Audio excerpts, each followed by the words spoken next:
الله وبركاته. أستغفر الله الذي لا إله إلا هو الحي القيوم وأتوب إليه لا حول ولا قوة إلا بالله العلي العظيم. اللهم صل على سيدنا ومولانا محمد وعلى آله وصحبه وبارك وسلم كما تحب وترضى عدد ما تحب وترضى. الحمد لله وكفى وسلام على عباده الذين اصطفى. أما بعد فأعوذ بالله من الشيطان الرجيم.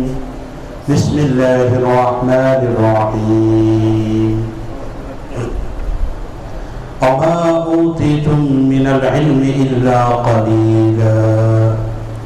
وقال رسول الله صلى الله عليه وسلم إن العلماء ورثة الأنبياء إلى آخر الحديث أو كما قال عليه الصلاة والسلام. صدق الله مولانا العظيم وصدق رسوله النبي الكريم ونحن على ذلك من الشاهدين والشاكرين والحمد لله رب العالمين. سبحانك لا علم لنا إلا ما علمتنا إنك أنت العليم الحكيم. قابل احترام মুআজ্জাজ উলামায়ে কেরাম, প্রিয় ছাত্র ভাইরা, আসলে আমরা যেখানেই থাকি না কেন, যেখান থেকে আমাদের আশা হোক না কেন, ভৌগোলিক দূরত্বতার কারণে হয়তো আমরা এক একজন এক এক জায়গায় বসবাস করি। প্রতিষ্ঠানের পার্থক্যতার কারণে হয়তো আমরা এক একজন এক এক জায়গায় শিক্ষকতা অথবা খেদমতের মধ্যে থাকি। তবে সবচেয়ে বড় বিষয় হলো যে আমরা সবাই একই পরিবারের মানুষ। আমরা সবাই একই পরিবারের মানুষ। আমাদের বিচ্ছিন্নতা এটা শুধু শারীরিক বিচ্ছিন্নতা, চিন্তা চেতনার দিক থেকে আমরা সবাই কাছের মানুষ। যেখানেই থাকি আমাদের একটা পরিচয়, কারো পরিচয় ওয়ারিসুন নবী। কেউ হয়তো আমরা বেশ কম হয়ে গেছি শিক্ষক, কেউ হয়তো ছাত্র, পার্থক্য শুধু এতটুকু। কিন্তু যারা আজকের ছাত্র তারা ওয়ারিসুন নবী রাসূল করিম সাল্লাল্লাহু আলাইহি ওয়াসাল্লামের নবুয়তের উত্তরাধিকারী হওয়ার জন্য এখানে আসছে। যারা আসাদুদায়ে কেরাম আছেন তাদেরও একটাই পরিচয় ওয়ারিসুন নবী। পার্থক্য এতটুকু যে তারা দর্শে বসতেছেন শিক্ষক হিসাবে। তাহলে আমরা একই পরিবারের মানুষ। মানুষ শুধু শারীরিকভাবে বিচ্ছিন্ন, চিন্তা চেতনার দিক থেকে আমরা সবাই কাছে।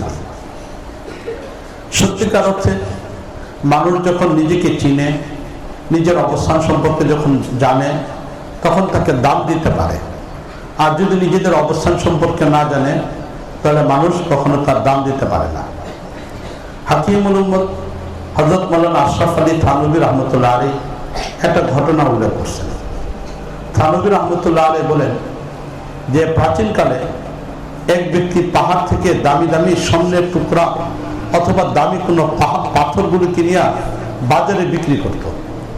বাজারে যাদের কাছে বিক্রি করত তারা স্বর্ণকার ছিল, তারা স্বর্ণ সম্পর্কে জানতো, তারা ছিল জহুরি, যারা স্বর্ণ সম্পর্কে চিনত। কিন্তু এই ব্যক্তি যিনি গ্রাম থেকে, পাহাড় থেকে, জঙ্গল থেকে পাথর সংগ্রহ করে নিয়ে আসতো, তিনি স্বর্ণ সম্পর্কে বেশি একটা অভিজ্ঞতা ছিল না, পাথরের দাম সম্পর্কে ভালো করে জানতেন না, পাথরটা কেমন এটা সে জানত না। সে দূর থেকে এরকম বস্তুগুলিকে সংগ্রহ করে যখন শহরে নিয়ে আসতো, বিক্রি করত, এই বিক্রি করতে গিয়ে এক দোকানদার, এক জহুরির সাথে তার খুব ভালো পরিচয় হয়েছে, খুব সম্পর্ক হয়েছে। ওই জহুরির কাছে সে পাথরগুলি বিক্রি করে এখান থেকে টাকা পয়সা নেয়, তার পরিবার পরিজন চলা এভাবেই চলতেছিল। একদিন সেই গ্রামের মানুষটা সে দূরে এক জায়গায় গেছে, জঙ্গল ভিতরে ঢুকছে, পাহাড়ের ভিতরে ঢুকছে। ঢুকার পরে এরপর সে দেখলো বড় একটা পাথর দেখা যায়। এই পাথরটাকে সে নিয়ে আসলো, মনে মনে এই কথা ভাবলো যে এই পাথরটা আমার ঘরের সামনে রেখে দিবে। কেন? দূর দূরান্ত থেকে যায়, ঘরের ভিতরে ঢুকতে গেলে পা ধুয়ে তারপরে ঢুকতে হয়। তো এখন মাটির ঘর, এখানে তো মাটিতে পানি দিয়ে পা ধৌত করতে গেলে, পানি দিয়ে ধৌত করতে গেলে ভিজে যায়, অন্তত পক্ষে পাথরটা রেখে দিলে ভিজবে না। এইটার উপর ভিত্তি করে সে দরজার সামনে দামি একটা পাথর, সেটা জানতো না কত দামি, কিন্তু দরজার সামনে ফেলে রেখেছে। এদিক থেকে তার ব্যবসা চলতেছে, পাথরটা এখানে সে ব্যবহার করতেছে, দরজার সামনে পাথরটা ব্যবহার করতেছে। হঠাৎ করে একদিন তার মনের মধ্যে ইচ্ছা হলো যে মানুষের সাথে তার ব্যবসা চলতেছে, সেই জহুরি শহরের, তাকে একদিন তার বাড়িতে দাওয়াত দিবে। এটাকে সামনে রেখে দাওয়াত দিল। দাওয়াত দেওয়ার পর এখন এই জহুরি আসলো। সে তো পাথর সম্পর্কে চিনে, পাথর সম্পর্কে সে জানে। এই কারণে সে যখন দাওয়াত দিল, দাওয়াত দেওয়ার পর যখন এই জহুরি আসলো, আসার পরে যখন দরজাতে সে এই পাথরটা দেখলো, আশ্চর্য হয়ে গেল। এই পর্যন্ত যতগুলো পাথর সে দেখছে, এর মধ্যে সবচেয়ে দামি একটা পাথর, কিন্তু এই পাথরটার দাম না জানার কারণে, অবস্থানটা জানার না কারণে সে দরজার সামনে ফেলে রাখছে। তো এখন জহুরি সে বললো এই কথা যে, ভাই তুমি তো পাথর আমার কাছে বিক্রি করো, তো এই পাথরটা আমার কাছে বিক্রি করে দাও। এখন তার মনের মধ্যে সন্দেহ লাগছে যে মনে হয় তাহলে এই পাথরটার দাম বিক্রি হবে। এখন সে দাম বলা আরম্ভ করছে যে না, আমি বিক্রি করবো না। সে বলতেছে না, বিক্রি করে দাও। বলছে এত টাকা লাগবে, এত টাকা লাগবে। দাম যত দেওয়া হচ্ছে তার আরো বেশি পরিমাণ চাইতেছে। এই যে এই মূল্যটা কখন চলে আসছে, যখন সে এই সম্পর্কে অভিজ্ঞতা অর্জন করছে যে এটা দামি একটা পাথর। যখন সে, তার কাছে এটা অভিজ্ঞতা ছিল না, তখন দরজার সামনেই ফেলে রাখছে। মাসের পর মাস, বছরের পর বছর দরজার সামনেই পড়েছিল, যখন এটা সম্পর্কে তার পরিচয় ছিল না। কিন্তু যখন এটার পরিচয় চলে আসছে, তখন মূলত তার দাম তার সামনে চলে আসছে। এটাই দুনিয়ার স্বাভাবিক একটা নিয়ম। মানুষ যখন যাকে চিনে তাকে দাম দেয়, যার সম্পর্কে মানুষ জানে না তাকে দাম দেয় না। ঠিক একজন ওয়ারিস নবী, আসলে আমরা কে? আমাদের যে প্রতিষ্ঠান, একটা ভাঙ্গাচোরা কোনো প্রতিষ্ঠানে যদি আমরা থাকি, আলহামদুলিল্লাহ, এরপর তো এটা একটা ভালো প্রতিষ্ঠান, ঘরগুলো সুন্দরভাবে আছে, তো যারা মেহনত করতেছেন। মেশকাত পর্যন্ত একটা মাদ্রাসা। বাংলাদেশের তো অনেক জায়গায় যাতায়াতের সুযোগ হয়েছে। একবারের ঘটনা, রংপুরে গেলাম। তো যখন রংপুরে গেছি, রংপুর থেকে প্রায় 40 কিলোমিটার দূরে একদম সীমান্ত এলাকা, বাংলাদেশের দুই পাশে ভারতের সীমানা, মাঝখানে ছোট্ট এতটুকু হবে একটা ছোট্ট করিডর, এটা হলো রাস্তা। ওই পাশেও ভারতের বিডিআর বাহিনী দাঁড়ানো, এই পাশে দাঁড়ানো বিএসএফ দাঁড়ানো, দুই পাশেই তারা দাঁড়ানো। মাঝখানে শুধু কাঁটাতারের বেড়া, মাঝখানে ছোট্ট একটা রাস্তা, প্রায় আধা কিলোমিটার পর্যন্ত যাইতে হয়েছে। যাওয়ার পরে বিশাল বড় একটা গ্রাম, বাংলাদেশের শহর থেকে সম্পূর্ণ বিচ্ছিন্ন একটা এলাকা। ওইখানে যাওয়ার পরে দেখলাম যে একটা মাদ্রাসা, একটা মাত্র রুম, তাও কোনো ওয়ালের ব্যবস্থা নেই। পাশে শুধুমাত্র যে সাইড দিয়ে বেড়া দেওয়া হয়েছে, এটা সন দিয়ে দেওয়া হয়েছে, উপরের টুকু সন দেওয়া। কিন্তু ছাত্র সংখ্যা 450-এর উপরে। ছাত্র সংখ্যা এত বিশাল, কিন্তু থাকার জন্য জায়গা নাই, ব্যবস্থা নাই, কোনো কিছু নাই। প্রচন্ড ঠান্ডা, শীতের দিন। তো এই যে একটা প্রতিষ্ঠান একেবারে খুব ছিন্ন ছিন্ন অবস্থার মধ্যে আছে, তাহলে ছিন্ন ছিন্ন একটা প্রতিষ্ঠান, যেটা কওমি মাদ্রাসা যেটাকে বলা হচ্ছে, তো এমন একটা কওমি মাদ্রাসা আসলে যে কি, এইটা এখানে কি পড়ানো হচ্ছে, কাদেরকে পড়ানো হচ্ছে, এদের উদ্দেশ্যটা কি, এটা যদি আজকে আমাদের সামনে পরিষ্কার হয়ে যায়, তাহলে এটা দেখা যাবে যে আমাদের কাছে পরিষ্কার হয়ে গেলে তখন এটার মূল্য আমাদের কাছে বুঝে আসবে। আর এটা পরিষ্কার না হওয়ার কারণে আজকে আমরা এখানে পড়ি, কিন্তু আমাদের মূল্যটা আমাদের কাছে নাই। উলামা ইকরাম হিসেবে আমাদের কাছে যথাযথ আমাদের দায়িত্ব বুকটা উঠে আসে না। এর জন্য যে আমরা আমাদের দায়িত্ব সম্পর্কে হয়তো অনেকেই জানি না, অথবা জানার পরেও ব্যস্ততার কারণে সম্ভবপর হয়ে ওঠে না। এই প্রতিষ্ঠানগুলো কতটুকু পাওয়ারফুল, এই বিষয়ে আরেকটা ঘটনা আমি বলতেছি, এরপরে যাচ্ছি এই প্রতিষ্ঠানের পরিচয় সম্পর্কে। আমরা চিনি না যে প্রতিষ্ঠানগুলো কতটুকু পাওয়ারফুল, কিন্তু আমাদের বিপক্ষে যারা আছে, ইসলামের বিপক্ষে যারা আছে, ইহুদি খ্রিস্টান, তারা এই প্রতিষ্ঠান সম্পর্কে জানে, এই প্রতিষ্ঠানের অবস্থান সম্পর্কে জানে। এই জন্য দেখা যায় তারা গভীরভাবে এই প্রতিষ্ঠানের বিপক্ষে ষড়যন্ত্র করেন। আমাদের বাংলাদেশের গৌরব ছিলেন আমাদের গফরগাঁও, ময়মনসিংহ গফরগাঁওয়ের মৌলানা মহিউদ্দিন খান সাহেব রহমতুল্লাহ আলাইহি, ইন্তেকাল করেছেন। তো ওনার সাথে আমার ব্যক্তিগতভাবে একটা সম্পর্ক ছিল। উনি তো বাংলাদেশের সকলের মুরব্বী ছিলেন, বড় পর্যায়ের একজন ব্যক্তি ছিলেন, ব্যক্তিত্বের অধিকারী ছিলেন, মাসিক মদিনার সম্পাদক ছিলেন।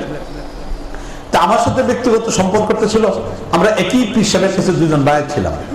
উনিও ছিলেন যে পীর সাহেবের সাথে সম্পর্ক, আমাদের শেখ কুতুব আলম শেখুল ইসলাম মাদানী রহমতুল্লাহ খলিফা, শেখ আব্দুল মুমিন দামাত বরকাতুমের তিনি ছিলেন খলিফা। তো এই হিসাবে ওনার সাথে আমার ব্যক্তিগতভাবে একটা সম্পর্ক ছিল মৌলানা মহিউদ্দিন খান সাহেবের সাথে। কখনো কখনো উনি আমাকে ফোন দিতেন, আমি যে 2 দিন 3 দিন ওনার বাসায় থাকতাম। তো এইভাবে ওনার সাথে আমার একটা সম্পর্ক ছিল। ওনার মুখ থেকেও বিষয়টা শোনা, সরাসরি শোনা, এবং উনি একবার মাসিক মদিনাতেও এই ঘটনাটা উল্লেখ করছিলেন। এর পাশাপাশি এই ঘটনার উদ্ধৃতি তিনি যে জায়গা থেকে দিচ্ছেন সেটা হলো ভারতের সাহারানপুরের যে সাহারানপুর থানার পাশে একটা মিউজিয়াম আছে, লাইব্রেরি আছে, ওইখানে বিভিন্ন বস্তু রেখে দেওয়া আছে, ওইখানে একটা ডায়েরির উদ্ধৃতি উনি দিচ্ছেন। তো ওই ডায়েরি থেকেই ঘটনাটা মহিউদ্দিন খান সাহেব লেখছেন মাসিক মদিনাতে। পরবর্তীতে উনি আমাকে সরাসরি এই ঘটনাটা শোনাইছেন।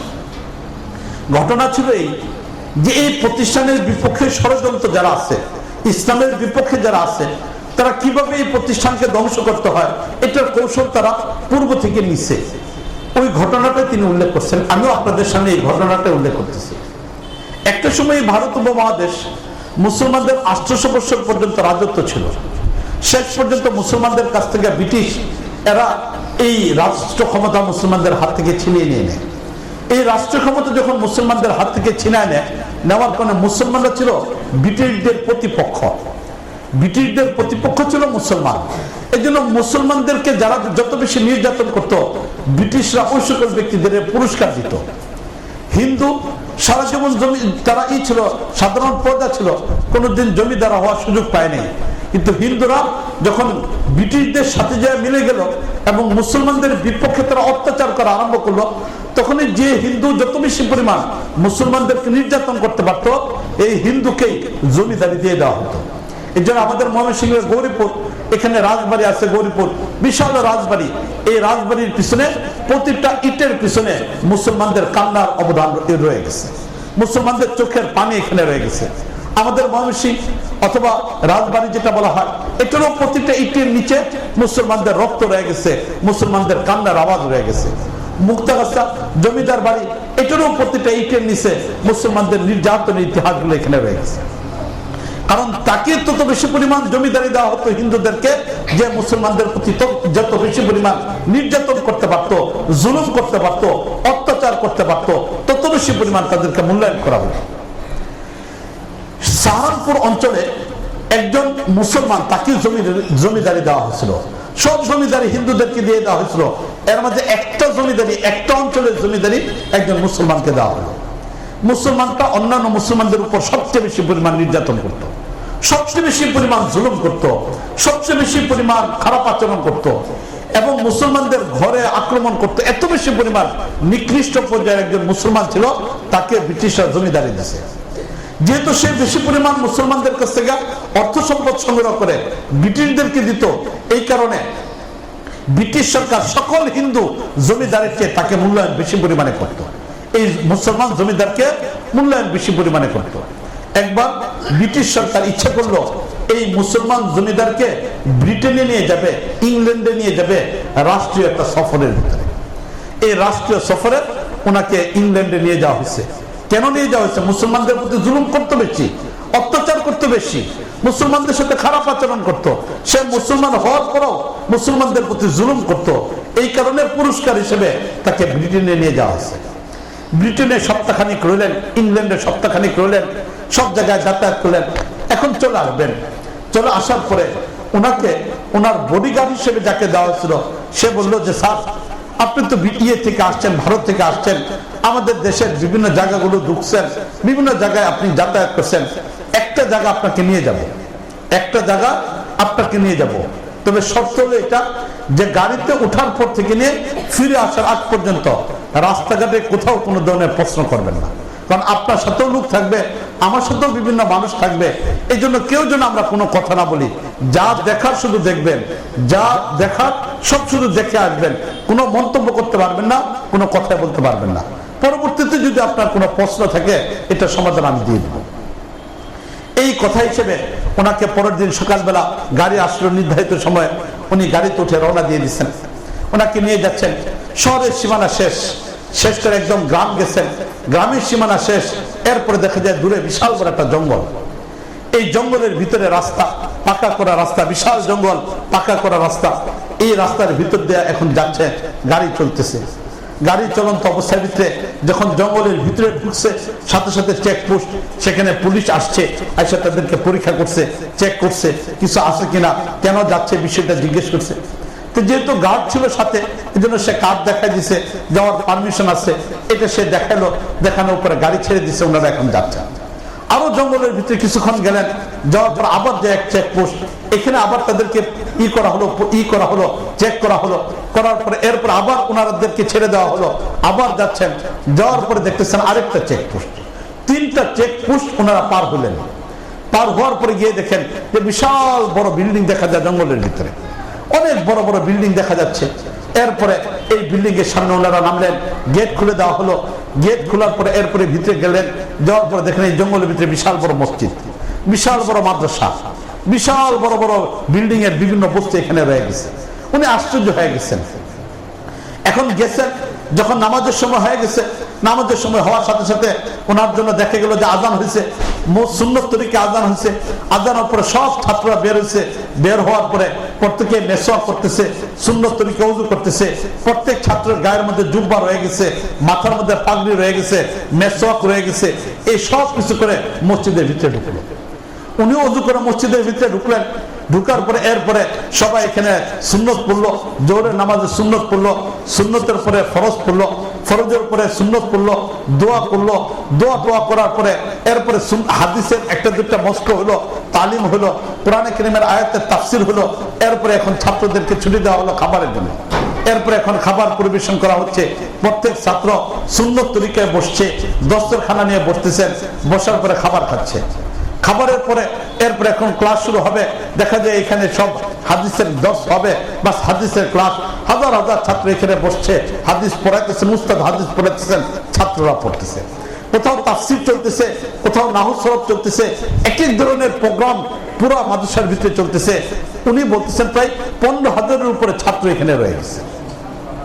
কত বিশাল বড় একটা প্রতিষ্ঠান। এই প্রতিষ্ঠানে সব ধরনের কিতাব রয়ে গেছে, লাইব্রেরি রয়ে গেছে।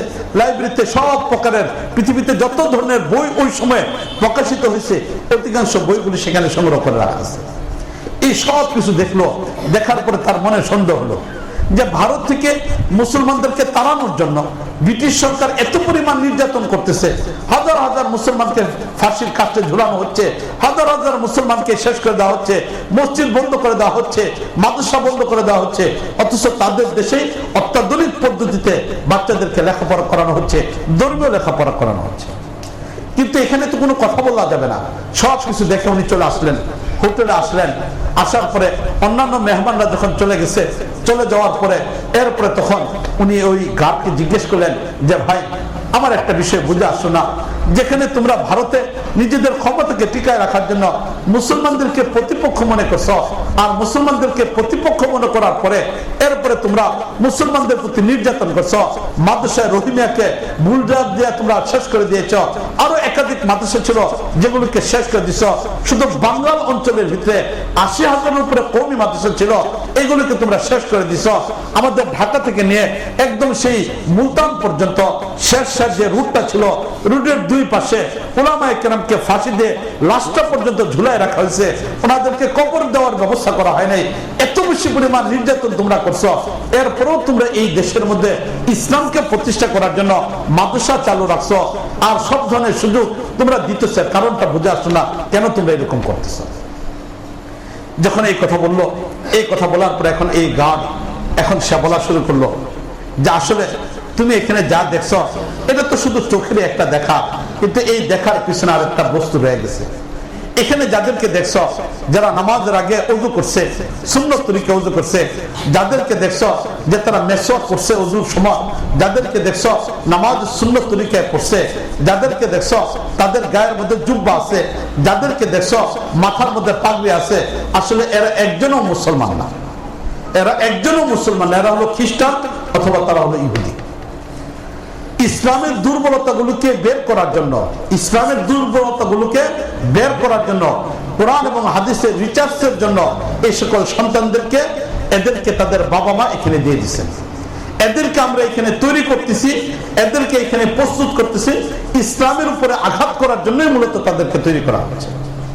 তাহলে আমরা আমাদের এই কওমি মাদ্রাসা সম্পর্কে জানি না, আমরা আমাদের ইতিহাস সম্পর্কে জানি না, কিন্তু এই সকল মানুষদেরকে তৈরি করা হচ্ছে, এই সকল মানুষদেরকে তৈরি করা হচ্ছে ইসলামের বিপক্ষে, ইসলামের দুর্বলতম পয়েন্টগুলোকে বের করে এরপরে যেন মুসলমানদের উপর আঘাত করা যায়, এই কারণেই এদেরকে তৈরি করা হচ্ছে।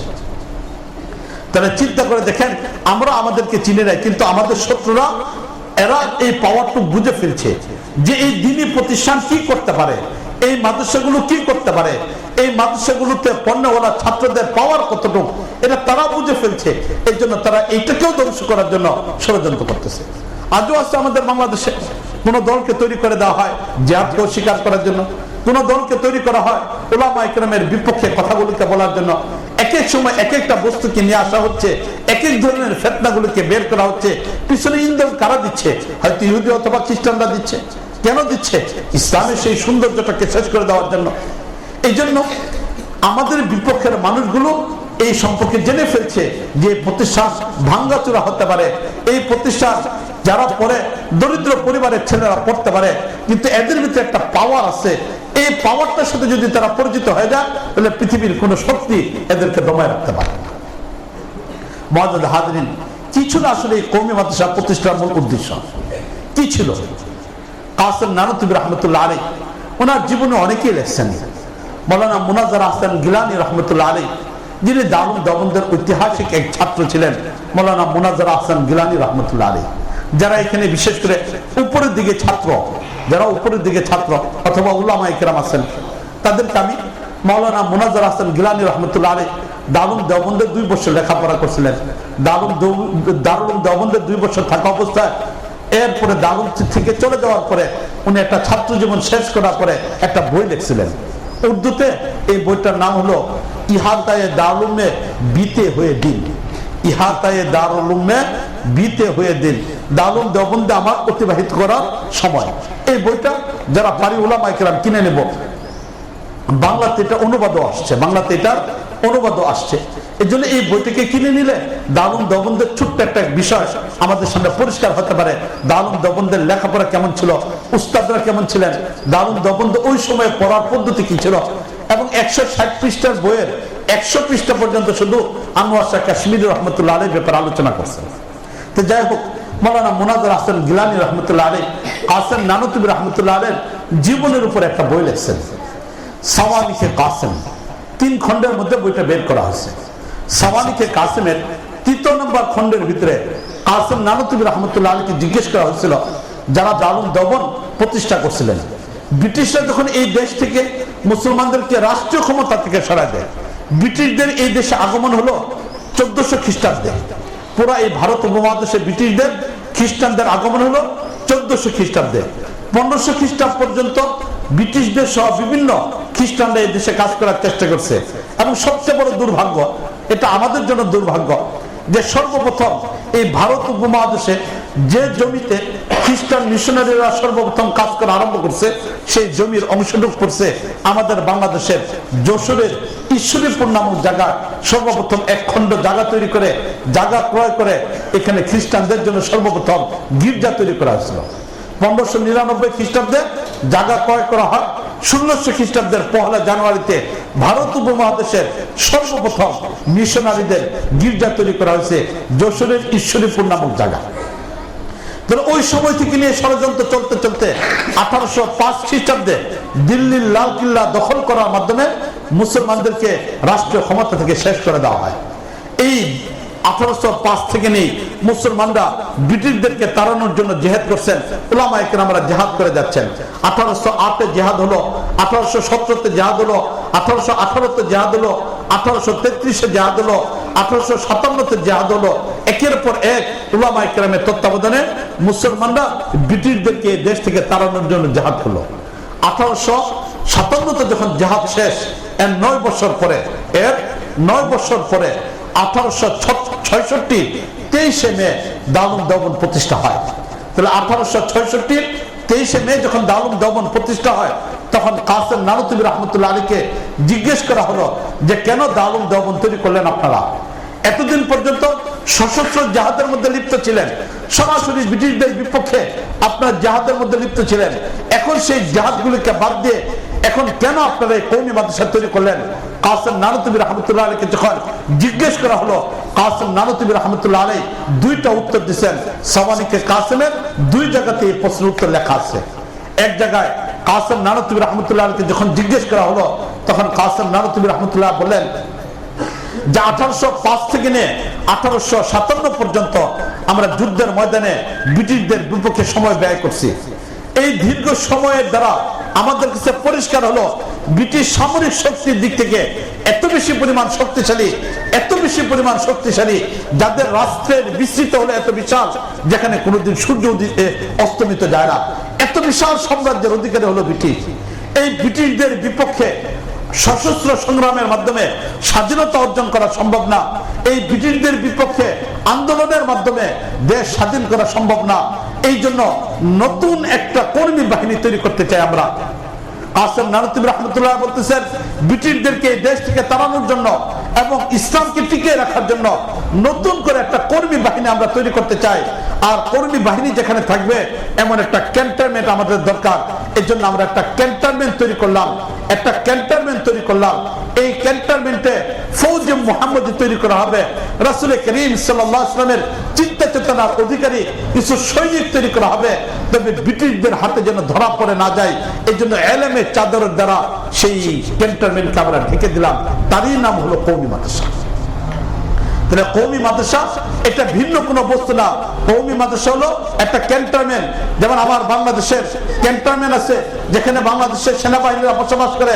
ঠিক ফৌজে মুহাম্মদী তৈরি করার জন্য, মুহাম্মদ সাল্লাল্লাহু আলাইহি ওয়াসাল্লামের সেনাবাহিনী তৈরি করার জন্য আমাদের এই কওমি মাদ্রাসাগুলো হলো একটা ক্যান্টনমেন্ট। আর এখানে আমরা যারা ছাত্র হিসেবে আছি এরা হলো সেই সৈনিক, তারা হলো সৈনিক। আর এইটা যেন কারো কাছে ধরা পড়ে না যায়, এই জন্য এলেমের চাদরের দ্বারা এই ক্যান্টনমেন্টকে ঢেকে দেওয়া হয়েছে। মুআজ্জাজ হাজরিন, তাহলে চিন্তা করে দেখেন কাসেম নানুতুবি রহমতুল্লাহ আলাইহির অভিমতটা কি। কাসেম নানুতুবি রহমতুল্লাহ আলাইহির অভিমত হলো যে এটা একটা বিশেষ লক্ষ্যকে সামনে রেখে তৈরি করা হয়েছে। এটাকে বিশেষ, ওই চেয়ারটা দিয়ে দেন। জি, তাহলে ফৌজে মুহাম্মদীকে তৈরি করার জন্য এই প্রতিষ্ঠান তৈরি করা হয়েছে। সাওয়ানিকে কাসেমের আরেক জায়গায় কথা উল্লেখ রয়ে গেছে। কাসেম নানুতুবি রহমতুল্লাহ আলাইহিকে যখন জিজ্ঞেস করা হলো কেন আপনারা এখানে তৈরি করতে কওমি মাদ্রাসা তৈরি করলেন, কাসেম নানুতুবি রহমতুল্লাহ আলাইহি তখন উত্তর দিলেন এই কথা যে 1857 খ্রিস্টাব্দে যখন ব্রিটিশদের বিপক্ষে মুসলমানরা যুদ্ধ করলো, একদিক থেকে সিপাহী বিপ্লব হলো, আরেক দিকে উলামায়ে কেরাম আন্দোলন করলেন, শেষ পর্যন্ত এই মুসলমানদের পরাজিত হয়ে গেল। এই পরাজিত হওয়ার পরে এখন ব্রিটিশ সরকার চিন্তার মধ্যে পড়ে গেল যে একের পর এক মুসলমানরা ব্রিটিশদেরকে কেন মেনে নিচ্ছে না, খ্রিস্টান শক্তিকে কেন মেনে নিচ্ছে না, এই বিষয়টার উপর তারা চিন্তার মধ্যে পড়ে গেল। এই চিন্তার মধ্যে পড়ে যাওয়ার পরে 1857 খ্রিস্টাব্দে তৎকালীন যুগে ব্রিটেনের সবচেয়ে ঐতিহাসিক ব্যক্তি যিনি উইলিয়াম হান্টারকে পাঠিয়ে দেওয়া হলো। উইলিয়াম হান্টার তিনি আসলেন, আসার পরে দীর্ঘ 3 বছর পর্যন্ত ভারতের প্রতিটা অঞ্চলে যাতায়াত করে তিনি তথ্যগুলিকে তালাশ করা আরম্ভ করলেন। মুসলমানদের কাছে গেলেন, খ্রিস্টিয়ানদের কাছে গেলেন, হিন্দুদের কাছে গেলেন, বিভিন্ন জায়গায় যাতায়াত করলেন। যাতায়াত করার পরে উইলিয়াম হান্টার তখন একটা রিপোর্ট পেশ করলেন দীর্ঘ 3 বছর পরে। তখন তিনি বললেন এই কথা যে যদি মুসলমানদেরকে নিয়ন্ত্রণ করা যায় তাহলে এর জন্য সবচেয়ে বড় পদ্ধতি হলো এই দেশে নতুন করে একটা আধুনিক শিক্ষা ব্যবস্থা চালু রাখতে হবে এবং মুসলমানদেরকে ধর্মীয় শিক্ষা থেকে দূরে রাখতে হবে।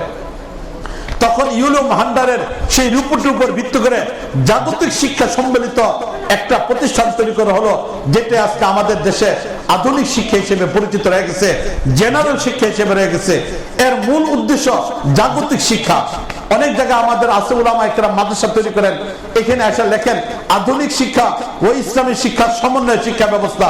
আধুনিক শিক্ষাটাকে ইসলামী শিক্ষার বিপরীত নিয়ে আসছেন, এটা ভুল। ইসলামী হলো সর্বোচ্চ পর্যায়ে আধুনিক শিক্ষা, সুতরাং ইসলামের বিপক্ষে অন্য কোন বস্তু আধুনিক শিক্ষা হতে পারে না। বর্তমান প্রচলিত স্কুল কলেজ যেটা, এটা হলো জাগতিক শিক্ষা। এটা হলো জাগতিক শিক্ষা। এখানে যা শেখানো হয় জগৎ চলার জন্য শেখানো হয়। এখানে ইঞ্জিনিয়ার তৈরি করা হয়, যে ইঞ্জিনিয়ারের দৌড় হলো এই জগৎ পর্যন্ত। এখানে ডাক্তার তৈরি করা হয়, যার দৌড় হলো মাটির উপরে শুধুমাত্র জীবদ্দশা পর্যন্ত কাজ। জাগতিক বস্তু তাকে শিক্ষা দেওয়া হয়। এখানে যা তৈরি করা হয় সব জাগতিক শিক্ষা দিয়ে জাগতিক প্রয়োজন পূরণ করার জন্য তৈরি করা হয়। এখানে ধর্মীয় কোনো বস্তু এখানে নাই। এই জন্য ইসলাম এটা সবচেয়ে এবং সর্বাধুনিক আধুনিক শিক্ষা, এর বিপরীত কোনো বস্তু হতে পারে না। তাই কেউ যদি এই ধরনের কোনো প্রতিষ্ঠান করতে চায় সেখানে লিখবে জাগতিক শিক্ষা ও ইসলামী শিক্ষার সমন্বয়। আধুনিক শিক্ষা এটা হলো ইসলামী শিক্ষা। যা মুআজ্জাজ হাজরিন, এরপরে তখন ব্রিটিশ সরকার ইউলিয়াম হান্টারের রিপোর্টের উপরে একটা শিক্ষা প্রতিষ্ঠান চালু করতে চাইল। এবং এই শিক্ষা প্রতিষ্ঠান চালু করার সময় তখন কলিকাতা, এটি ছিল পুরো ভারতের মূল কেন্দ্র। সেই কলিকাতার যিনি গভর্নর ছিলেন, এই কলিকাতার গভর্নর তার মাধ্যমে একটা চিঠি ব্রিটিশ রানীর কাছে পাঠালেন। সেই চিঠির মধ্যে এই কথাটা লেখা আছে যে আমরা ভারত উপমহাদেশে এমন একটা শিক্ষা ব্যবস্থা চালু করতে যাই যে শিক্ষা শিক্ষিত মানুষগুলো চিন্তা চেতনার দিক থেকে তারা সম্পূর্ণ ব্রিটিশদের মতো হয়ে যাবে, রং আর বর্ণের দিক থেকে ভারত উপমহাদেশের মানুষের মতো থেকে যাবে। যখন 1857 খ্রিস্টাব্দের পরে ব্রিটিশ এই ধরনের শিক্ষা ব্যবস্থা চালু করলো, তখন কাসেম নানুতুবি রহমতুল্লাহ আলাই, মৌলানা রফিউদ্দিন রহমতুল্লাহ আলাই, মৌলানা আবিদ হুসাইন রহমতুল্লাহ আলাই সহ ওই যুগের বড় বড় উলামায়ে কেরাম তারা কওমি মাদ্রাসা চালু করলেন। এবং কওমি মাদ্রাসা চালু করার সময় তারা এই প্রত্যয় ব্যক্ত করলেন যে এই মাদ্রাসায় পড়নেওয়ালা মানুষগুলো যদি শরীর আর বর্ণের দিক থেকে ভারত উপমহাদেশে থেকে যাবে, তবে আমরা সবুজ গম্বুজের নিচে শায়িত রাসূল করিম সাল্লাল্লাহু আলাইহি ওয়াসাল্লামের চিন্তা চেতনার কিছু কর্মী বাহিনী তৈরি করার জন্য এই কওমি মাদ্রাসা প্রতিষ্ঠা করতেছে।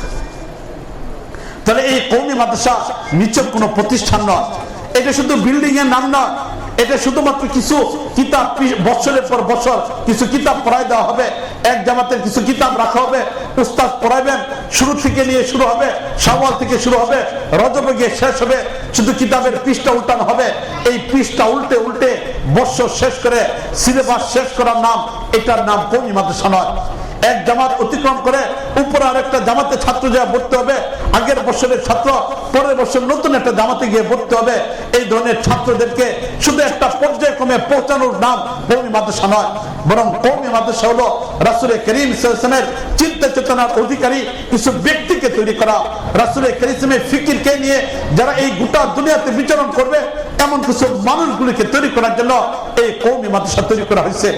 এই কওমি মাদ্রাসা এই জন্যই তৈরি করা হচ্ছে নবী ফিকির নিয়ে যেন তারা এখান থেকে বের হয়।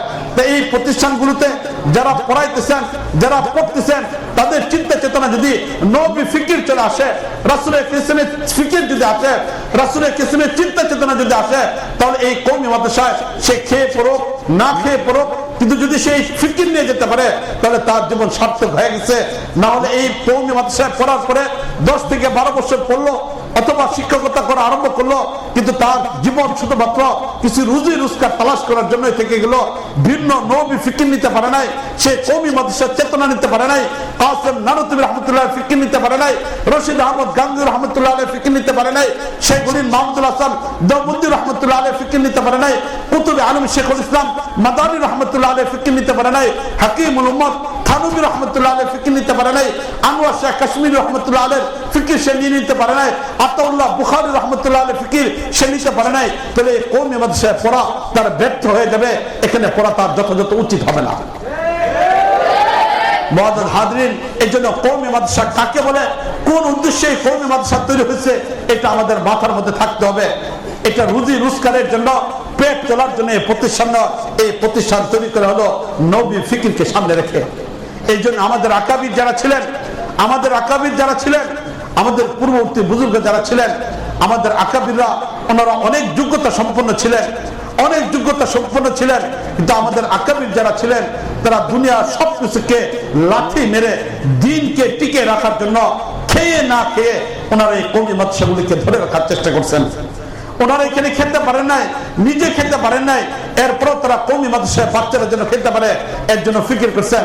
আমাদের বাংলাদেশের অনেক উলামায়ে কেরামের জীবনী পড়ে দেখেন, আমাদের মানসিক বৃহত্তম মানসিকের উলামায়ে কেরামের জীবনী বের হয়েছে না, বের করেছিলেন, অনেক আগে এটা বের হয়েছে শরীফ মোহাম্মদের মাধ্যমে, এই বের হয়েছেন। চরাঞ্চলে উলামায়ে কেরামের জীবনী বেরিয়েছেন, বাংলাদেশের উলামায়ে কেরামের জীবনী বেরিয়েছেন, বিভিন্ন অঞ্চলে উলামায়ে কেরামের জীবনী বেরিয়েছেন। ওনাদের জীবনের দিকে তাকিয়ে দেখেন যে ওনারা কি করছেন। এক একটা কওমি মাদ্রাসাগুলিকে টিকে রাখার জন্য কি পরিমাণ পরিশ্রম করছেন। রাতের পর রাত, দিনের পর দিন নিজেদের পরিবারের প্রয়োজনগুলো তারা পর্যন্ত পূরণ করেন নাই। ওনারা এই কওমি মাদ্রাসার প্রয়োজনগুলিকে পূরণ করার জন্য চেষ্টা করছেন। কেন করছেন? শুধুমাত্র দ্বীনকে লালন করার জন্য, শুধুমাত্র ফিকিরগুলিকে নেওয়ার জন্য। এর কারণেই তারা এই সব কাজগুলিকে করছেন। এই জন্য আজকে যারা আমরা এখানে আছি, যারা ছাত্র হিসেবে এখানে আছি, আমাদের এই কথা মনে রাখতে হবে, শুধু বর্ষর অতিবাহিত করা এটা আমাদের উদ্দেশ্য না, বরং রাসূলের ফিকিরটা আমার ভিতরে আসতে হবে। যারা আসিদ্দায়ে কেরাম আছেন, যারা উলামায়ে কেরাম আছেন, তাদের এই বিষয়টা আনতে হবে যে আমার এই শিক্ষা প্রতিষ্ঠানের মূল উদ্দেশ্য রাসূল করিম সাল্লাল্লাহু আলাইহি ওয়াসাল্লামের ফিকির। মুআজ্জাজ হাজরিন, রাসূল করিম সাল্লাল্লাহু আলাইহি ওয়াসাল্লামের সেই ফিকিরটা কি ছিল? রাসূল করিম সাল্লাল্লাহু আলাইহি ওয়াসাল্লামের ফিকির তো এই পরিমাণ ছিল, উম্মতের প্রতিটা সদস্য যেন দ্বীনের উপরে চলে আসে।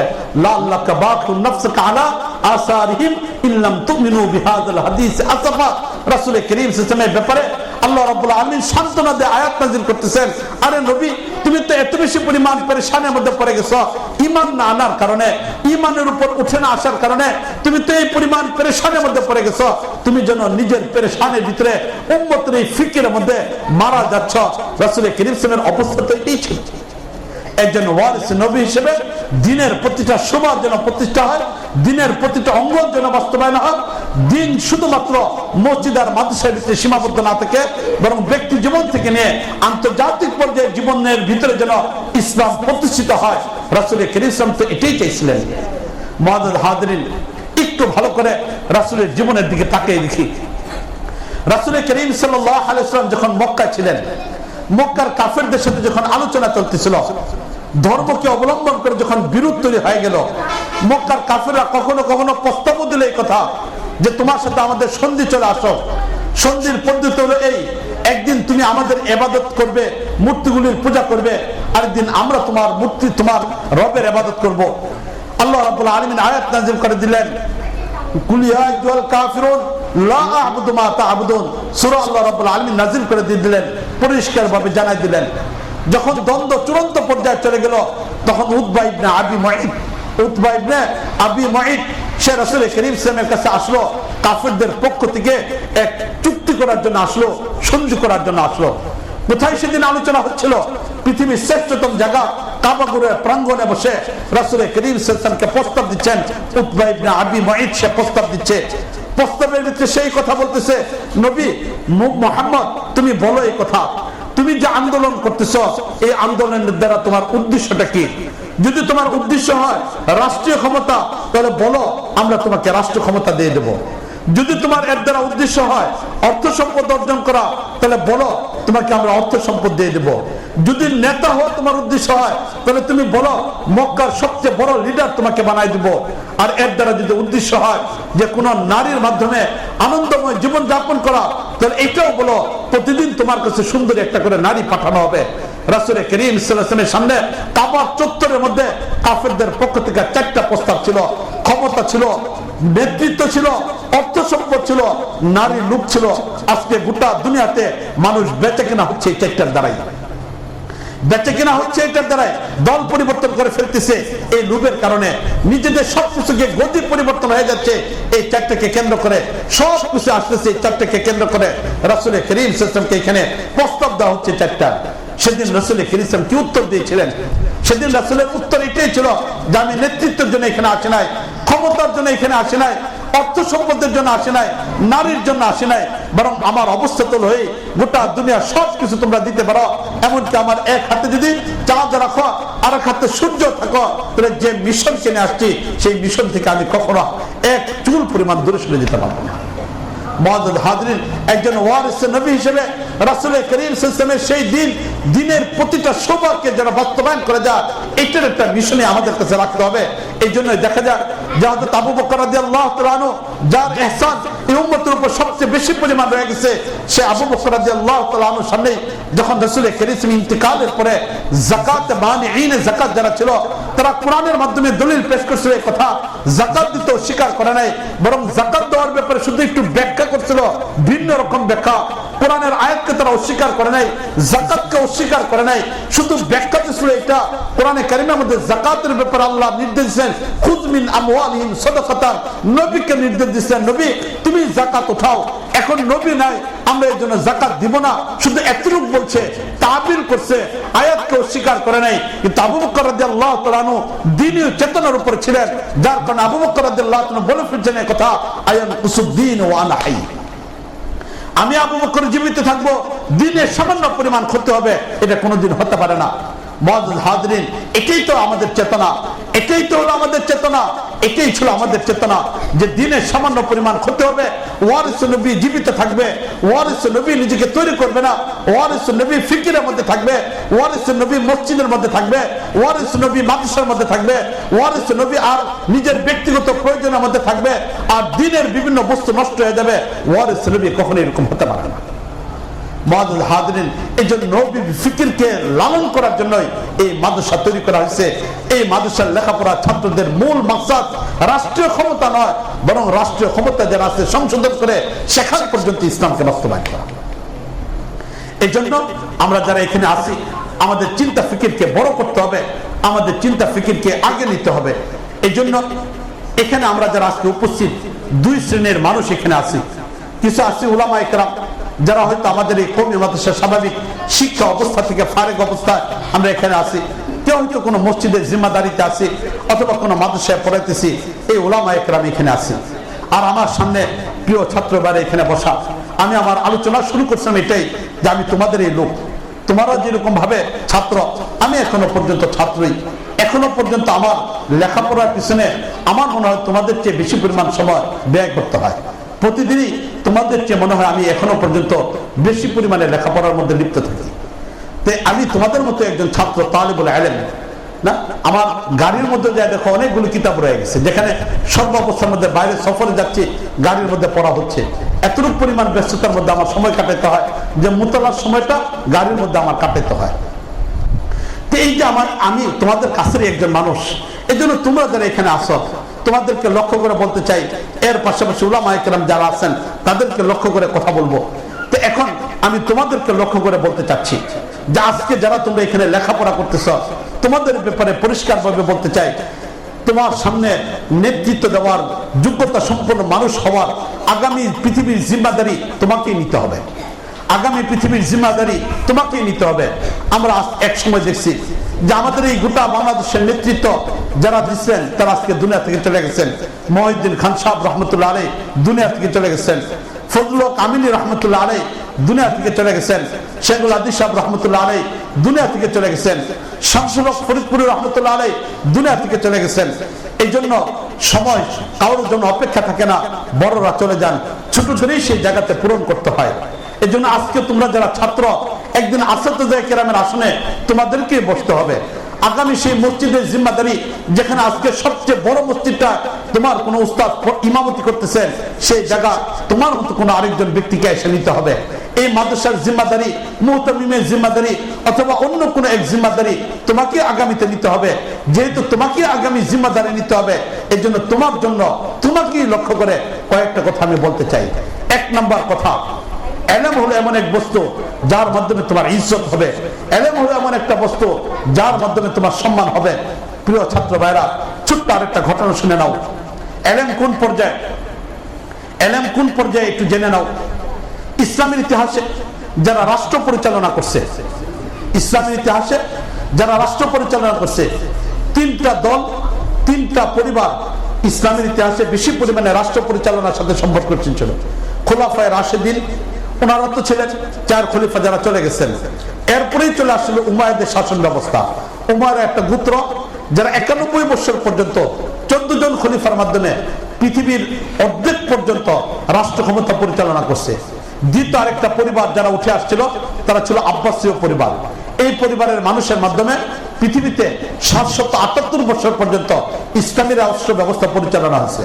পরবর্তীতে আরেকটা পরিবার যারা উসমানী পরিবার, এই উসমানী পরিবার মাধ্যমে পৃথিবীতে প্রায় 678 বছর 70 বছর পর্যন্ত ইসলামী রাষ্ট্র ব্যবস্থা চলছে। তাহলে এই তিনটা পরিবার গোটা বিষয়টাকে নেতৃত্ব দিছে। সেই উমাইয়া পরিবারের প্রভাবশালী বাদশাহ আব্দুল মালিক বিন মারওয়ান। আব্দুল মালিক বিন মারওয়ান সবচেয়ে প্রভাবশালী একজন বাদশাহ, যিনি দীর্ঘ 20 বছর পর্যন্ত ইসলামী রাষ্ট্র ব্যবস্থায় ছিল। এবং আব্দুল মালিক বিন মারওয়ানের সময় গোটা বিশ্বের ভিতরে ইসলাম ছড়ায় পড়ছিল। ইউরোপে ইসলাম পৌঁছে গেছিল আব্দুল মালিক বিন মারওয়ানের যুগে, এশিয়াতে ইসলাম পৌঁছে গেছিল আব্দুল মালিক বিন মারওয়ানের যুগে। প্রভাবশালী বাদশাহ আব্দুল মালিক বিন মারওয়ান ইচ্ছা হলো হজ করতে আসবেন, ইচ্ছা হলো হজে আসবেন।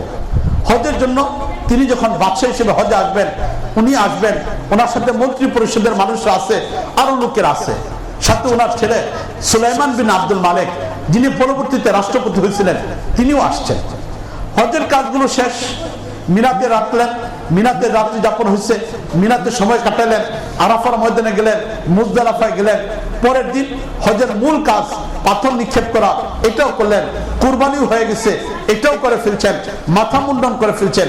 এখন হজের সর্বশেষ কাজ সেটা হলো কাবাগরটা তওয়াফ করা। কাবাগরটার পাশে যে জায়গা সেটাকে মাতাব বলা হয়। এরপর হলো হেরেমের বিশাল সীমানা। এখন যখন কাবাগর তওয়াফ, এই দিনে যেহেতু কাবাগরটা তওয়াফ করতে হয় অথবা পরের দিন কাবাগর তওয়াফ করতে হয়, এটা হজের অন্যতম ফরজ একটা ইবাদত হওয়ার কারণে সব মানুষ এখানে ভিড় জমে চলে আসে এবং সবাই এই কাজটা শেষ করলে হজের কাজ শেষ হয়ে যাবে, হালাল হয়ে যাচ্ছে এবং শেষ হজের কাজ শেষ করে ফেলছে। সবাই এই কাজটা তাড়াতাড়ি করার জন্য চেষ্টা করে। এই জন্য হজের ওই সময়টা প্রচন্ড ভিড় হয়। এমনি হয়তো দেখা যায় কাবাগর তওয়াফ করতে আধা ঘন্টা 1.5 ঘন্টা সময় লেগে যায়, কিন্তু ওই দিন, ওই ঈদের দিন অথবা 10ই জিলহজ অথবা 11ই জিলহজে ওই তওয়াফের কাজটা শেষ করতে লম্বা সময় লেগে যায়, কখনো 3 ঘন্টা 4 ঘন্টা পর্যন্ত লেগে যায়। ভিড়ের কারণে এই পরিমাণ কষ্ট হয়ে যায়। আব্দুল মালিক বিন মারওয়ান তিনি রাষ্ট্রপতি, ক্ষমতাধর রাষ্ট্রপতি, প্রভাবশালী রাষ্ট্রপতি, গোটা পৃথিবীর উপর নেতৃত্ব দেওয়ার একজন বাদশাহ।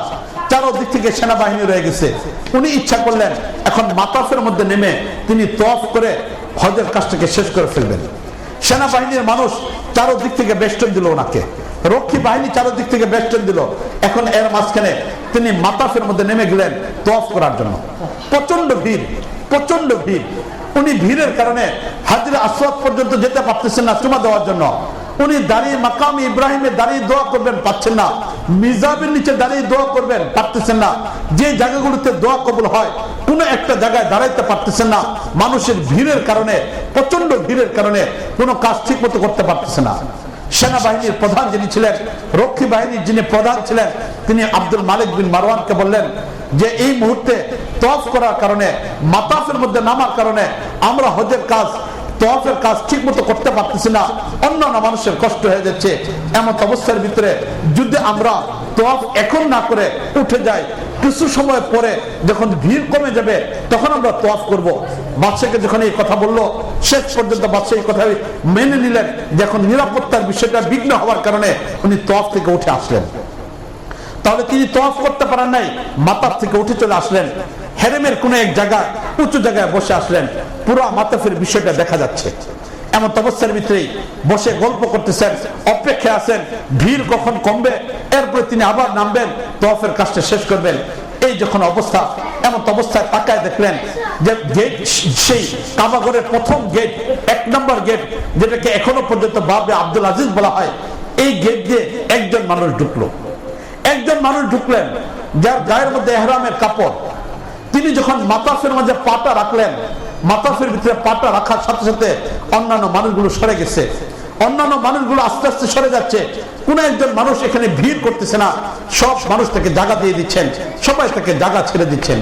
আশ্চর্য হয়ে গেল। উনি এখন হাজরে আসওয়াদের দিকে যাচ্ছেন, সব মানুষ সরে যাচ্ছেন তাকে হাজরে আসওয়াদ চুমা দেওয়ার জন্য। যখন তিনি মিজাবের নিচে দাঁড়িয়ে দোয়া করতে চান, সব মানুষ তাকে জায়গা ছেড়ে দিচ্ছে, মিজাবের নিচে দাঁড়িয়ে তিনি দোয়া করতেছেন।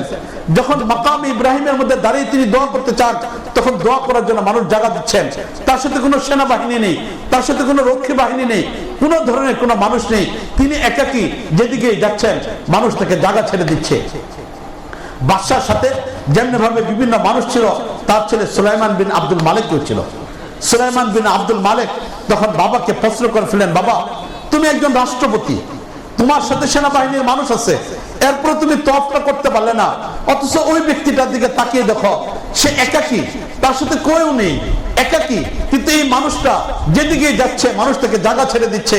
এই মানুষটাকে বাবা তুমি একটু বলো তো দেখি। রাষ্ট্রপতি হওয়ার পরও তুমি পারো নাই, কিন্তু তিনি একাকী সব কাজ করতেছেন, এই মানুষটা সব করতেছেন, তুমি বলো এই মানুষটাকে। তো সুলাইমান বিন আব্দুল মালিক যখন এই কথা বললেন, তখন আব্দুল মালিক বিন মারওয়ান বললেন এই কথা যে বাবা তুমি তাকে চিনো না? তো বলতেছেন না বাবা আমি তো চিনি না, তিনি কে? সুলাইমান বিন আব্দুল মালিক অল্প বয়সের মানুষ, বলতেছেন না বাবা আমি তো চিনি না। তখন বলতেছে যে এই লোকটা হলো গোলাম, তার বাবাও হলো গোলাম, গোলামের বাচ্চা গোলাম। এই লোকটা যার জন্য এত সম্মান, যে মাতাফের ভিতরে নামার পর সবাই জায়গা ছেড়ে দিল, তিনি গোলামের বাচ্চা গোলাম। তখন সে বলতেছে বাবা একটা গোলামের বাচ্চা গোলাম, গোলামের বাচ্চা গোলাম, তার এত সম্মান, তার এত সম্মান, আর তুমি রাষ্ট্রপতি হয়ে কাজ করতে পারলে না, আর গোলামের বাচ্চা গোলাম হয়ে হজের সব কাজ সম্পন্ন করে ফেলতেছে, তওয়াফের সব কাজ সম্পন্ন করে ফেলতেছে, সব করে ফেলতেছে, গোলামের বাচ্চা গোলাম। বাবা এর কারণটা কি? এর কারণটা কি? তখন আব্দুল মালিক বিন মারওয়ান দীর্ঘ একটা শ্বাস ছাড়লেন, দীর্ঘ একটা শ্বাস ছাড়লেন, বিরহ ব্যথার যেমন শ্বাস ছাড়া হয় এমন একটা শ্বাস ছাড়লেন। ছাড়ার পরে আব্দুল মালিক বিন মারওয়ান বললেন যে বাবা সুলাইমান শুনে রাখো, এই গোলামের বাচ্চা গোলাম এমন একটা বস্তু অর্জন করছে যে বস্তুটা তোমার বাবা অর্জন করতে পারে নাই, এমন একটা বস্তু সে অর্জন করছে যেটা তোমার বাবা অর্জন করতে পারে নাই। এই বস্তুটার কারণে গোলামের বাচ্চা গোলাম হওয়ার পরে তার মর্যাদা বেড়ে গেছে, আর তোমার বাবা রাষ্ট্রপতি হওয়ার পরেও তার মর্যাদাটা বাড়ে নাই। তখন আবার সুলাইমান বিন আব্দুল মালিক তাকে জিজ্ঞেস করলেন যে আচ্ছা বাবা বলো সেই বস্তুটা কি? তখন আব্দুল মালিক বিন মারওয়ান যে শব্দটা ব্যবহার করছেন, ছাত্র যারা এখানে আসো প্রত্যেকটা ছাত্র তার হৃদয়ের ভিতরে, হৃদয়ের খাতাতে কালি কলম দিয়ে লিখে রাখো এই কথাটা। আব্দুল মালিক বিন মারওয়ানের সেই কথাটাকে লিখে ফেলো। আব্দুল মালিক বিন মারওয়ান তখন বলছিলেন ইন্নাল ইলমা ইজ্জুন লা ইজ্জা ফাওকা, ইন্নাল ইলমা ইজ্জুন লা ইজ্জা ফাওকা।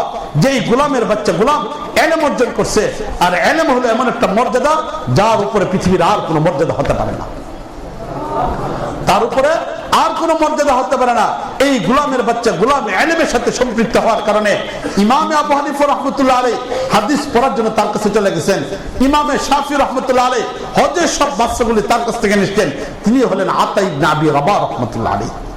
আতা ইবনে আবি রাবাহ রাহমাতুল্লাহ আলাইহি একজন গোলামের বাচ্চা গোলাম হওয়ার পরও মর্যাদা দিতে কতটুকু পৌঁছে গেছেন।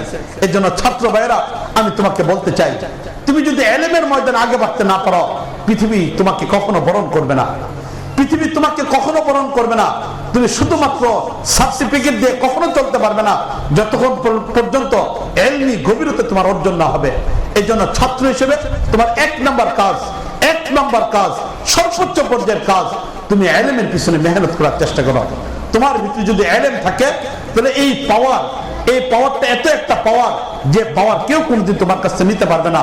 মনে রাখবে সবসময়, সবসময় এই কথাটাকে মনে রাখবে, ধুলা যদিও আসমান পর্যন্ত পৌঁছে যায় এরপরও সে ধুলাই থেকে যাবে, সে শূন্য হতে পারে না। শূন্য যদি মাটির নিচেও পৌঁছে যায় এরপরও সে শূন্য থেকে যায়। দুনিয়ার মানুষের কাছে দাম না থাকো, শূন্য থেকে যায়। তোমার ভিতরে যদি যোগ্যতা থাকে, তুমি যদি ইলমের যোগ্যতা অর্জন করতে পারো, তুমি মুফাসসিরে আসো না কোথায় আসো এটা কখনো কেউ দেখবে না, তোমার ইজ্জত অবশ্যই বেড়ে যাবে। এই জন্য তুমি ইলম অর্জন করার জন্য চেষ্টা করো। এক নাম্বার কাজ তোমাদের ছাত্রদের জন্য, এক নাম্বার কাজ। দ্বিতীয় নাম্বার, ইলম অর্জন করার জন্য আসতিজা কেরাম হলেন মাধ্যম, আসতিজা কেরাম মাধ্যম। আসতিজা কেরামের সাথে সুসম্পর্ক বজায় রাখার চেষ্টা করবে। মনে রাখবে যে ব্যক্তির মাধ্যম যত সুন্দর, গন্তব্যে সে তাড়াতাড়ি পৌঁছতে পারে।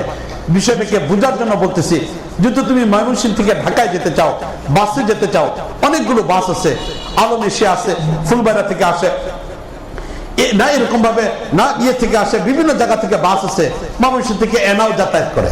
কিন্তু তুমি যদি এনাতে উঠো, যেটা গেট লক বাস, তোমাকে ময়মনসিংহ থেকে উঠলে অল্প সময় ঢাকায় নিয়ে যাবা। কিন্তু তুমি যদি লোকাল বাসে উঠো তাহলে তোমার ঢাকা পৌঁছতে পারবা, বিলম্ব হয়ে যাবে। সেই ড্রিমল্যান্ডে যদি উঠো, সোনার বাংলাতে যদি উঠো, অথবা রাজীবে যদি উঠো, জামালপুর থেকে যেটা আসে, শেরপুর থেকে ড্রিমল্যান্ড আসে, না হালুয়াঘাট থেকে ইয়ে যাচ্ছে, সোনার বাংলা যাচ্ছে, আর এরকম বাসগুলো আছে। কিন্তু এইগুলোতে যদি উঠো যাইতে পারবা, বিলম্ব হবে। তাহলে এই যে তাড়াতাড়ি ঢাকা পৌঁছে না পৌঁছেটা নির্ভর করতেছে মাধ্যম অবলম্বনের উপরে। আসতিজা কেরাম হলেন তোমার ইলম অর্জনের জন্য মাধ্যম। তাই আসাদুল্লাহ কেরামের সাথে তোমার যত গভীর সম্পর্ক হবে, যত ভালোবাসার সম্পর্ক হবে, শ্রদ্ধা ভক্তির সম্পর্ক হবে, তোমার জন্য ইলম অর্জন করাটা সম্ভবপর হবে। এই জন্য আসাদুল্লাহ কেরামের সাথে সুন্দর সম্পর্ক বজায় রাখার চেষ্টা করবে। তৃতীয় নাম্বার যে বিষয়টা প্রয়োজন, নিয়মিত মাদ্রাসা আসার চেষ্টা করবে। কোন অবস্থায় যেন মাদ্রাসার সবকের নাগা না হয়, এটার ব্যাপারে তুমি সর্বোচ্চ পর্যায়ে সতর্ক থাকার জন্য চেষ্টা করবে। এই তিনটা কাজ। চতুর্থ নাম্বার কাজ, আমাদের কওমি মাদ্রাসাতে যে পরিমাণ কিতাব পড়ানো হয় তার সংখ্যা মাত্র 100 থেকে 105টা, অথবা তার চেয়ে একটু কম বেশি হতে পারে। একদম মক্তব থেকে নিয়ে দাওরা পর্যন্ত যদি তুমি পড়ো, তাহলে দেখা যাবে মাত্র 105টার মতো তুমি কিতাব পড়লা। কখনো 105টা কিতাবের দ্বারা তোমার যোগ্যতা আসবে না। আমাদের কওমি মাদ্রাসায় কিতাব পড়ার দ্বারা তাহকিকে ইলম তোমার অর্জন হবে। তবে তুমি যদি ইলমের গভীরতা আনতে চাও, গায়রে দর্শী কিতাব বেশি পরিমাণে তোমার পড়তে হবে। গায়রে দর্শী কিতাব যদি তুমি না পড়ো, তাহলে তোমার ইলমের গভীরতা আসবে না। এই জন্য চতুর্থ নাম্বার নির্দেশ হলো এটা, যে তুমি গায়রে দর্শী কিতাব আসাদুল্লাহ কেরামের পরামর্শে পড়ার জন্য চেষ্টা করবে। এই চারটা কথা তোমরা ছাত্র যারা আছে তাদেরকে আমি বললাম। এর পাশাপাশি নিজেকে যোগ্য একজন ব্যক্তি বানানোর জন্য তুমি চেষ্টা করো। দেখবে যুগ তোমাকেই বরণ করে নিছে, আগামী পৃথিবীর দায়িত্ব তোমাকেই নিতে হবে। পাশাপাশি মনে রেখো, আল্লামা ইবনে আসির রহমতুল্লাহ আলাইহি আল কামিল ফি আদির মধ্যে এই কথাটা উল্লেখ করছেন, কোনোদিন কোনো আত্মত্যাগ বৃথা যায় না। তুমি যদি কারো পিছনে সময় দাও, তাহলে অবশ্যই সে কথা বলবে একদিন। এই জন্য পৃথিবীর কোনো আত্মত্যাগ বৃথা যায় না। তুমি মেহনত করো, অবশ্যই তোমার এই মেহনত মূল্যায়ন হবে। তোমাদের জন্য এই 5টা কথা বললাম। যোগ্য হিসেবে নিজেকে তৈরি করার জন্য চেষ্টা করো। যেভাবে নিজেকে সর্বোচ্চ পর্যায়ের ব্যক্তি বানানো যায়, এর জন্য তুমি চেষ্টা করো। যুগ তোমাকেই বরণ করবে। তোমাকে লক্ষ্য করে বলতেছি, আপনি মন মে ডুবকার পাজা সুরাগ জিন্দগি, আপনি মন মে ডুবকার পাজা সুরাগ জিন্দগি, তুম মেরা না বন্না না বন আপনা তো বন। তুমি তোমার জীবনের সাথে বুঝ পরামর্শ করে একটা সিদ্ধান্ত নিয়ে ফেলো। তুমি আমার প্রশংসা করতে হবে দরকার নাই, অন্ততপক্ষে তুমি তোমার হয়ে যাও। এর জন্য ছাত্রদেরকে লক্ষ্য করে এই কথাটা বললাম। উলামায়ে কেরাম যারা এখানে আছেন তাদেরকে লক্ষ্য করে সর্বশেষ কথা বলেই আমি আমার আলোচনাকে শেষ করব। সম্মানিত উলামায়ে কেরাম, পৃথিবীর বুকে সবচেয়ে বড় জিম্মাদারি আপনাদের, সবচেয়ে বড় মর্যাদা আপনাদের। আপনাদের কথাই রাসূল করিম সাল্লাল্লাহু আলাইহি ওয়াসাল্লাম হাদিসের মধ্যে ইরশাদ করেছেন, সাধারণ একজন মানুষ সে ইবাদতের মাধ্যমে যে পর্যায়ে যাক না কেন, সে যদি জান্নাতি হয়, আরেকজন আলেম যদি জান্নাতি হয়, তাহলে কিয়ামতের ময়দানেও তাদের ভিতরে পার্থক্যতা চলে আসবে। হাদিসের মাঝে আসছে, রাসূল করিম সাল্লাল্লাহু আলাইহি ওয়াসাল্লাম বলছেন এই কথা, যে কিয়ামতের ময়দানে হাউজে কাউসারের পানি পান করার জন্য সাধারণ মানুষ যদি জান্নাতি হয়, তাদেরকে ফেরেশতারা সে হাউজে কাউসারের পানি পান করাবে। আর উলামায়ে কেরাম তো হলেন এমন ইলমের কারণে ওনারা যখন জান্নাতে যাবেন আল্লাহর রহমতের দ্বারা, তখন স্বয়ং রাসূল করিম ইসলাম তাদেরকে হাউজে কাউসারের পানি পান করাবেন। তাহলে একটু চিন্তা করে দেখেন আপনার কত মর্যাদার। এই দুনিয়া তো ওয়ারিসে নবী আপনারা, আখিরাত মর্যাদা আপনাদের জন্য রেখে দিয়েছেন আল্লাহ রাব্বুল আলামিন। তবে সেই মর্যাদার অধিকারী হওয়ার জন্য সময়ের ভাষাটাকে বুঝে নিজেদেরকে যোগ্য হিসেবে তৈরি করার পাশাপাশি দায়িত্ব সচেতনতা যেন আপনাদের ভিতরে আসে। শুধুমাত্র একটা মসজিদ এটা আমার সীমারেখা হতে পারে না, শুধুমাত্র একটা মাদ্রাসা এটা একজন ওয়ারিস নবীর সীমারেখা হতে পারে না। সর্বোপরি আমাদের নবী, তিনি তো হলেন বিশ্ব নবী, ওমা সাল্লাকা কাফাতান লিন-নাস, নবী তো হলেন আন্তর্জাতিক পর্যায়ের নবী। তাহলে একজন ওয়ারিস নবী হিসেবে আমি আমার নির্ধারিত গণ্ডির মধ্যে কি করে সীমাবদ্ধ থাকতে পারি? নবীর ওয়ারিস হিসেবে আমি তো গোটা পৃথিবীটাকে নিয়েই আমাকে আগাইতে হবে। গোটা পৃথিবীটাই আমার কর্মক্ষেত্র, এখানে কোনো সীমারেখা নাই, এখানে কোনো নির্ধারিত কোনো অঞ্চল নেই। এই জন্য একজন ওয়ারিস নবী হিসেবে সময়ের চাহিদাটাকে বুঝে নিজেরা পদক্ষেপগুলোকে গ্রহণ করেন। বিশেষ করে ঐক্যবদ্ধ একটা প্ল্যাটফর্মের ভিতরে আসার জন্য চেষ্টা করি। এবং এই ক্ষেত্রে আমি একটা নীতিমালা আপনাদের সামনে পেশ করতে চাই। সেই নীতিমালা হলেই যে আমরা আমাদের কর্মক্ষেত্রগুলো কখনো দাওয়াত ও তাবলীগের পিছনে মেহনত করি, আমরা আমাদের কর্মক্ষেত্রটাকে কখনো কোনো মাদ্রাসার খেদমতের মধ্যে ব্যয় করি, আমরা আমাদের কর্মক্ষেত্রটাকে তাসাউফের ময়দানে ব্যয় করি। এই তিনটার ক্ষেত্রে যেহেতু আমরা আমরা আমাদের কাজগুলোকে ব্যয় করার জন্য চেষ্টা করি। হয়তো অনেক উলামা একরাম আছেন দাওয়াত ও তাবলীগের সাথে সম্পর্কশীল, অনেক উলামা একরাম আছেন যারা মসজিদ মাদ্রাসার খেদমত করতেছেন ওই মাদ্রাসার সাথে সম্পর্ক রেখে, আবার অনেকে আছেন আল্লাহ ওয়ালার না সেই তাসাউফের ময়দানে মেহনত করে আপনি খেদমত করতেছেন। মুআজ্জাজ হাজিরিন, যদি এই তিনটার ক্ষেত্রে আমরা হক এবং হক্কানিয়তকে নির্ধারণ করছি দারুল দেওবন্দ, কিছুদিন আগে দাওয়াত ও তাবলীগের যে মেহনত নিয়ে আলোচনা হয়েছে এই ক্ষেত্রে আসা আমরা কার ফতোয়াটাকে অবলম্বন করছি? দারুল দেওবন্দের ফতোয়াটাকে নিয়ে নিছি। গোটা পৃথিবীর মানুষ এক পাশে চলে গেছে কিন্তু আমরা দারুল দেওবন্দের ফতোয়াটাকে নিয়ে নিছি। তাহলে দাওয়াত ও তাবলীগের ক্ষেত্রে আমাদের মূল লক্ষ্য হলো দারুল দেওবন্দ। দারুল দেওবন্দ আমাদেরকে যা বলে সেটার উপরেই থাকার জন্য আমরা চেষ্টা করি। আমাদের কওমি মাদ্রাসার সবগুলোর মূল কেন্দ্র হলো আমাদের কওমি মাদ্রাসার সবগুলোর মূল কেন্দ্র হলো আমাদের দারুল দেওবন্দ। আমাদের সব পরিচয় দারুল দেওবন্দকে অবলম্বন করে। তাহলে আমরা শিক্ষা ব্যবস্থার ক্ষেত্রে কওমি মাদ্রাসার ক্ষেত্রে আমরা আমাদের সব আদর্শকে দারুল দেওবন্দের সাথে সম্পর্ক করছি। বিশেষ করে বর্তমান আমাদের বাংলাদেশে কেউ যদি হাদিসের সনদ পড়াইতে চায়, হাদিস যদি পড়াতে চায়, শেখ উলিন্দ রহমতুল্লাহকে বাদ দিয়া কেউ হাদিস পড়াইতে পারবে না। মাদানীকে হয়তো কেউ বাদ দিতে পারবে, মাদানী সিলসিলাকে হয়তো বাদ দিতে পারবে, কিন্তু শেখ উলিন্দ রহমতুল্লাহকে বাদ দিয়ে, কাসেম নানতুবি রহমতুল্লাহ আলাইহিকে বাদ দিয়ে এই ভারত উপমহাদেশে হাদিস পড়ার অধিকার কেউ রাখে না। তাহলে আমাদের হাদিসের সনদ সেই কাসেম নানতুবি রহমতুল্লাহ আলাইহি শেখ উলিন্দ রহমতুল্লাহর সাথে সম্পর্ক ছিল। তাহলে শেখ উলিন্দের সাথে যদি সম্পর্ক ছিল হয় তাহলে আমরা আমাদের কওমি মাদ্রাসার মূল বানাইছি দারুল দেওবন্দকে। আমাদের এই ভারত উপমহাদেশে পীর মুরিদি তাসাউফ এই ক্ষেত্রে আমাদের মূল আদর্শ হলো দারুল দেওবন্দ।